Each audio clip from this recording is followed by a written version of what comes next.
क्या आप जानते हैं कि वो फल कौन सा था जो आदम और हवा ने खाया, जिसके खाने से मौत और श्राप उनके जीवन में आया? वो कौन सा फल था जिसे खाने के लिए शैतान ने हवा को उकसाया? ज्यादातर तस्वीरों में आदम और हवा को सेब यानी एप्पल खाते दिखाया जाता है, पर वो फल सेब नहीं था। बाइबल में कहीं भी उस फल के नाम के बारे में नहीं लिखा कि वो कौन सा फल था। परमेश्वर ने आदम और हवा को अदन की वाटिका में रखा था और परमेश्वर ने उन्हें आज्ञा दी थी कि तुम वाटिका के सब वृक्षों का फल खा सकते हो, पर भले और बुरे के ज्ञान के वृक्ष के फल को तुम कभी ना खाना। बाइबल में कहीं भी परमेश्वर ने डायरेक्टली उस फल के नाम के बारे में नहीं बताया। फिर जब शैतान हवा को भरमाता है तो वो भी उस फल का नाम नहीं लेता, और इसीलिए हमेशा से लोगों के दिलों में यही सवाल रहता है कि वो कौन सा फल होगा जो आदम और हवा ने खाया था। कुछ लोग बोलते हैं कि वो अंजीर का फल था, क्योंकि जब उन्होंने वो फल खाया तो उन्हें उसी समय पता चल गया कि वे नंगे हैं, और उस समय जो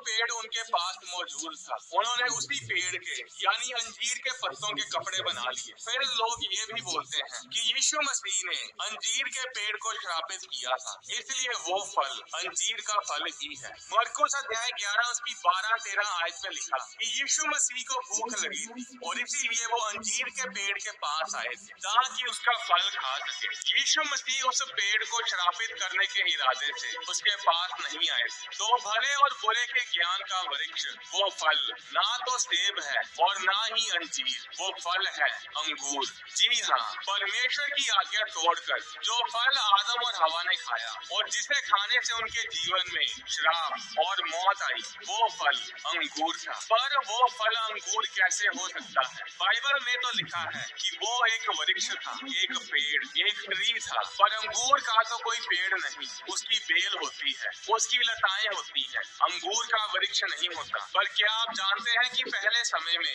अंगूर का पेड़ इतना बड़ा होता था कि वो वृक्ष के जैसा होता था? इसके बारे में बाइबल में बहुत सी जगहों पर लिखा है। यहेजकेल अध्याय 15 उसकी 2 आयत में परमेश्वर ने कहा, हे मनुष्य के संतान, सब वृक्षों में अंगूर की लता की क्या श्रेष्ठता है। इस वचन में परमेश्वर ने अंगूरों को वृक्षों में गिना है। गिनती अध्याय 13 उसकी 23 आयत में लिखा है, तब वे एशकोल नाम के नाले तक गए और वहां से एक डाली दाखों के गुच्छे समेत तोड़ ली और 2 मनुष्य उसे एक लाठी पर लटकाए हुए उठा ले चले गए। ये बात उस समय की है जब मूसा ने 12 जासूसों को कनान देश में उस देश की रिपोर्ट लेने के लिए भेजा था कि वे देख कर आए कि वो देश कैसा है, क्योंकि इजराइलियों ने कनान देश पर हमला करना था। 40 दिन उस देश में रहने के बाद वो जासूस वापस आते हैं और कनान में से एक बड़ा अंगूरों का गुच्छा लेकर आते हैं और लोगों को दिखाते हैं कि सचमुच उस देश में दूध और शहद की नदियां बहती हैं। आजकल अंगूर छोटे छोटे होते हैं, पर पहले जमाने में ऐसा नहीं था। जब उन जासूसों ने अंगूरों के गुच्छे तोड़े तो उन अंगूरों का भार इतना ज्यादा था कि उन्होंने उस अंगूर के गुच्छे को एक लाठी के बीच में बांधा और फिर 2 लोगों ने उस लाठी को उठाया। जिस तरह किसी शिकार किए जानवर को लाठी के ऊपर बांध कर ले जाया जाता था, उसी तरह उन्होंने उस अंगूर के गुच्छे को उठाया। अदन की वाटिका में जो वृक्ष लगे थे उनके बारे में गिदोन के बेटे ने भी भविष्यवाणी की। तकरीबन सब लोग जानते हैं गिदोन के बारे में। गिदोन के दिनों में इजरायली लोग मूर्ति पूजा बहुत करते थे और इसीलिए परमेश्वर ने इजरायली लोगों को मिधानियों के हाथों में कर दिया। और फिर जब इजरायलियों ने परमेश्वर को पुकारा तो उस समय परमेश्वर गिदोन को चुनता है और गिदोन मिधानियों के साथ लड़ता है। गिदोन बाल देवता की सारी वेदियां और मूर्तियां तोड़ देता है और इस कारण लोग गिदोन को यरूबाल के नाम से पुकारने लगे और इस तरह गिदोन का दूसरा नाम यरूबाल पड़ गया। गिदोन की बहुत सी पत्नियां थी और उन पत्नियों से उसके 70 बेटे पैदा हुए। गिदोन की एक रखैल भी थी जो शकेम नगर में रहती थी, उसके भी एक पुत्र हुआ और गिदोन ने उसका नाम अबीमेलेक रखा। अब कुछ समय बाद गिदोन पूरे बुढ़ापे में मर जाता है और इस बात का फायदा उसकी रखैल से जन्मा पुत्र अबीमेलेक उठाता है। वो अपने रिश्तेदारों के पास शकेम नगर में जाकर उनसे कहता है कि तुम लोगों के लिए क्या भला है यह कि यरूबाल के 70 पुत्र यानी गिदोन के 70 पुत्र तुम पर राज्य करें, या फिर मैं जो तुम्हारा ही खून हूँ तुम पर राज्य करूं। और इस कारण शकेम के लोगों ने सोचा कि अबीमेलेक तो तो हमारा ही भाई है और इसलिए राजा की गद्दी के लिए इसे ही सपोर्ट की जाए। और इसलिए शेकेम के लोगों ने अबीमेलेक को खूब सारा पैसा दिया और उसने उस पैसे से गुंडे इकट्ठे किए और अपने पिता गिदोन के घर जाकर उसके 70 बेटों को मार डाला। इन 70 बेटों से अलग गिदोन का एक और बेटा था जो सबसे छोटा था, उसका नाम था योताम। अपने भाइयों को मरता देखकर योताम छिप जाता है और बच जाता है। अब शेकेम के लोग इकट्ठे होकर अबीमेलेक को राजा बना देते हैं और उस समय योताम वहां आता है और एक भविष्यवाणी और श्राप की शेकेम और अबीमेलेक के ऊपर घोषणा करता है। इस भविष्यवाणी को ध्यान से सुनिएगा। इस भविष्यवाणी में अदन की वाटिका के खास वृक्षों का जिक्र किया गया है। न्यायों अध्याय 9 उसकी 8 आयत में योताम शेकेम के लोगों से बोलता है कि एक समय था जब वृक्ष इकट्ठे होकर अपने लिए राजा ढूंढने को निकल पड़े। पहले वो जैतून के पेड़ के पास गए और बोले कि हम पर राज्य कर, पर जैतून के पेड़ ने राजा बनने से मना कर दिया। फिर वे अंजीर के पेड़ के पास गए, उसने भी राजा बनने से मना किया। और फिर उन्होंने अंगूरों से यानी दाखलता से कहा तू आकर हम पर राज्य कर, पर दाखलता ने भी उन्हें मना कर दिया। फिर आखिर में उन्होंने जड़बेरी से कहा यानी कटीली झाड़ियों से कहा तू हम पर राज्य कर। न्यायों अध्याय 9 की 15 आयत में कटीली झाड़ियों ने वृक्षों को जवाब दिया यदि तुम अपने ऊपर राजा होने को मेरा अभिषेक सच्चाई से करते हो तो आकर मेरी छाया में शरण लो, और नहीं तो कटीली झाड़ियों से आग निकलेगी जिससे लबानोन के देवदारू भी भस्म हो जाएंगे। फिर योताम शेकेम के लोगों को कहता है कि इसी तरह अब यदि तुम लोगों ने सच्चाई और खराई से अबीमेलेक को राजा बनाया है और यरूबाल यानी गिदोन और गिदोन के घराने से भलाई की है तो अच्छी बात है। तो फिर तुम लोग अबीमेलेक के कारण आनंद करो, एंजॉय करो। पर अगर तुमने गिदोन के घराने के साथ बुराई की है और गलत तरीके से अबीमेलेक को राजा बनाया है तो फिर अबीमेलेक से ऐसी आग निकले जिससे शकेम के मनुष्य और बेत मिलो भस्म हो जाए, और फिर शकेम के मनुष्यों और बेत मिलो से ऐसी आग निकले जिससे अबीमेलेक भस्म हो जाए। यानी योताम ने भविष्यवाणी की कि अगर तुम लोगों ने बुराई की है तो शकेम के लोग और अबीमेलेक एक दूसरे को नाश कर देंगे। अगर आप इस पूरे अध्याय को पढ़ें तो जैसा योताम ने भविष्यवाणी दी थी, जो श्राप उसने दिया था, सब कुछ वैसा ही हुआ। अबीमेलेक के राज्य के 3 साल बाद परमेश्वर अबीमेलेक और शकेम के लोगों के बीच में एक दुष्ट आत्मा को भेजता है और इस कारण शकेम के लोग अबीमेलेक से विश्वासघात करने लगे और अंत में शकेम के लोग और अबीमेलेक एक दूसरे को खत्म कर देते हैं और योताम की दी गई भविष्यवाणी पूरी होती है। योताम ने जो कुछ भी बोला था वो उसने भविष्यवाणी की आत्मा के प्रभाव में बोला था। क्या आप जानते हैं कि जिन 4 वृक्षों का जिक्र योताम ने किया वे सब वृक्ष अदन की वाटिका में थे। इन 4 वृक्षों के बारे में हमें उत्पत्ति की पुस्तक में पता चलता है। पहला था भले और बुरे के ज्ञान का वृक्ष जिससे आदम और हवा ने फल को खाया था। दूसरा था अंजीर का वृक्ष जिसके पत्तों को जोड़ जोड़ कर आदम और हवा ने कपड़े बना लिए थे। तीसरा था जीवन का वृक्ष जिसकी रखवाली के लिए परमेश्वर ने स्वर्ग दूतों को ठहराया था। और चौथा है कटीली झाड़ियां जिसके बारे में उत्पत्ति अध्याय 3 उसकी 18 आयत में लिखा है। न्यायों अध्याय 9 में योताम 4 वृक्षों की बात करता है और वही 4 वृक्ष उत्पत्ति की पुस्तक में सबसे महत्वपूर्ण वृक्ष थे जिनका जिक्र परमेश्वर ने खुद किया था। न्यायों अध्याय 9 में 4 वृक्ष हैं जो है जैतून, अंगूर, अंजीर और कटीली झाड़ियां। और उत्पत्ति की पुस्तक में भी अदन की वाटिका में 4 ही महत्वपूर्ण वृक्ष हैं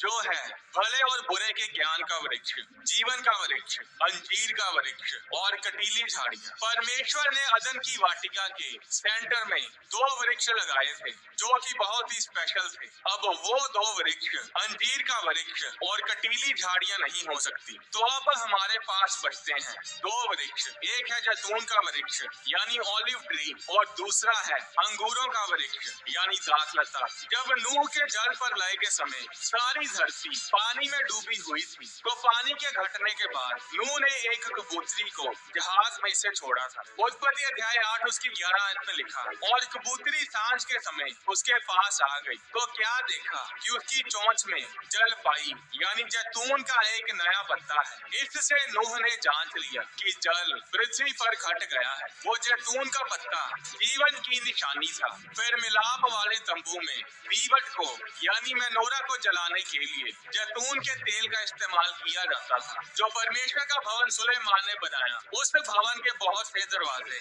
जैतून की लकड़ी के बनाए गए थे। जब यीशु मसीह इस धरती पर थे तो उन्होंने बहुत सारा समय जैतून के पर्वत पर बिताया, और फिर जब यीशु मसीह स्वर्ग में वापस गए तो वो जैतून के पर्वत से ही ऊपर गए थे। और अब जब यीशु मसीह का दूसरा आगमन होगा तब भी यीशु मसीह जैतून के पर्वत पर ही आएंगे। पुराने समय में प्रॉफिट परमेश्वर के नबी अपने साथ जैतून का तेल रखते थे, और जब भी कोई राजा या कोई जन परमेश्वर की ओर से चुना जाता था तो उन्हें जैतून के तेल के साथ अनॉइंट यानी मसा किया जाता था। इस तरह बाइबल की आयतों से हमें पता चलता है कि जैतून का वृक्ष जीवन को दर्शाता है। जो वृक्ष अदन की वाटिका के बीच में लगा था, जिसे जीवन का वृक्ष बोला जाता था, वो जैतून के वृक्ष का ही एक अलौकिक रूप था, एक सुपर नेचुरल वर्जन था। तो अब हमारे पास भले और बुरे के ज्ञान के वृक्ष के लिए एक ही वृक्ष बचता है, और वो है अंगूरों का वृक्ष यानी दाखलता। क्या आप जानते हैं कि बाइबल में बहुत सी जगहों पर अंगूरों को खाना मना किया हुआ था। जब सैमसन पैदा होने वाला था तो परमेश्वर के स्वर्गदूत ने सैमसन की माता को दर्शन देकर बोला था कि वह ना तो अंगूर खाएगी और ना ही अंगूरों से बनी कोई चीज खाएगी। सैमसन को भी अंगूर से बनी चीजें खानी मना थी। न्यायों अध्याय 13 उसकी 14 आयत में लिखा, ये कोई वस्तु जो दाख लता से उत्पन्न होती है ना खाए, और ना दाख मधु व और कोई भांति की मदिरा पिए, और ना कोई अशुद्ध वस्तु खाए। बहुत से यहूदी रबी भी यही मानते हैं कि वो भले और बुरे के ज्ञान के वृक्ष का फल अंगूर है। यही अंगूर वाइन बनाने में, दाखरस बनाने में इस्तेमाल किए जाते हैं। बाइबल में सबसे पहली शराब वाइन दाखरस नूह ने बनाई थी। क्या आप जानते हैं कि जल प्रलय के खत्म होने के बाद जहाज में से बाहर आने के बाद नूह ने सबसे पहला काम यही किया, उसने अंगूरों की खेती की। और जैसे आदम उस भले और बुरे के ज्ञान के वृक्ष के फल को खाकर गिरा, उसी तरह नूह भी उस अंगूरों की बनी दाखरस को पीकर मतवाला हो गया, और तब ही से उसके परिवार में गड़बड़ शुरू हो गई। जिस तरह आदम और हवा के समय सब कुछ उन्हीं से शुरू हुआ था, उसी तरह जल प्रलय के बाद सारी मनुष्य जाति नूह के द्वारा दोबारा से शुरू हुई। और इसीलिए परमेश्वर ने भी जिस तरह आदम को आशीष दी थी, उसी तरह उत्पत्ति अध्याय 9 उसकी 1 आयत में परमेश्वर ने नूह और उसके परिवार को आशीष दी और उनसे कहा कि फूलो फलो और बढ़ो और पृथ्वी में भर जाओ। पहली बार तो आदम गिरा, पर दूसरी बार नूह भी गिरा। बाइबल में लोगों ने बड़ी बड़ी गलतियां की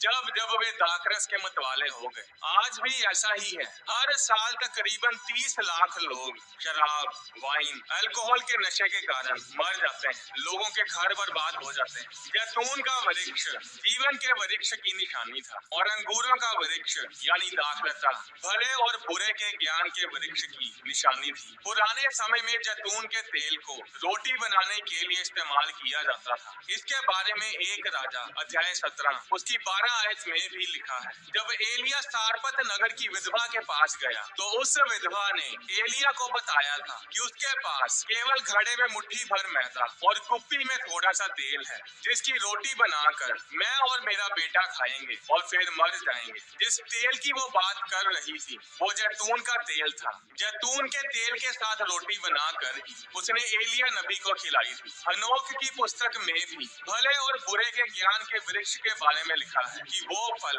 अंगूरों के जैसा दिखता था। अगर हम हनोक की पुस्तक को ना देखें तो सिर्फ बाइबल में ही बहुत सारे वचन हैं जो हमें जैतून और अंगूरों के बारे में बताते हैं। अपने चेलों के साथ आखिरी भोज के समय यीशु मसीह ने रोटी ली जो जैतून के तेल से बनी थी और अपने चेलों को दी। फिर उन्होंने दाखरस लिया जो अंगूरों से बना था और अपने चेलों को दिया। यीशु मसीह ने कहा, जीवन की रोटी मैं हूँ, जो मेरे पास आता है उसमें जीवन बना रहता है। फिर यूहन्ना अध्याय 15 उसकी 1 आयत में यीशु मसीह ने कहा, सच्ची दाखलता मैं हूँ यानी जिस ज्ञान और नॉलेज की तुम तलाश में हो वो ज्ञान मैं हूँ। परमेश्वर के वचन के खिलाफ जाकर आप जो कुछ पाना चाहेंगे, चाहे वो नॉलेज हो, ज्ञान, पैसा, खुशियाँ, रिलेशनशिप्स, सक्सेस, वो सब आपके लिए श्राप है। तो अगर ये वृक्ष इतना ही बुरा था तो परमेश्वर ने उस वृक्ष को लगाया ही क्यों? वो फल, वो वृक्ष बुरा नहीं था। बाइबल में लिखा है कि परमेश्वर ने जो कुछ बनाया